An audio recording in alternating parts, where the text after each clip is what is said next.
டேய் மாப்பிள, இந்த பொங்கலுக்கு ரேஷன் கடையில 3000 தராங்களாண்டா. என்னடா மாப்பிள சொல்ற?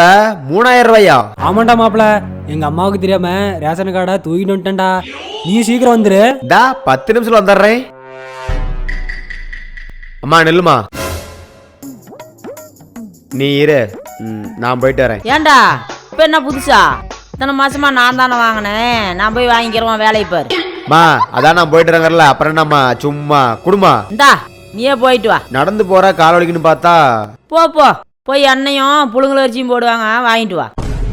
ஆ, எண்ணெயும் புழுங்கல் அரிசியுமா? ஆமா, அப்ப பொங்கலுக்கு காசு? அதெல்லாம் நேத்தே வாங்கியாச்சு. சே, இப்படி ஏமாந்துட்டமே.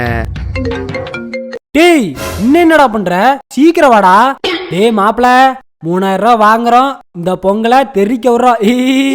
இவன் வேற ஒருத்தன் காலம் போன கடைசியில.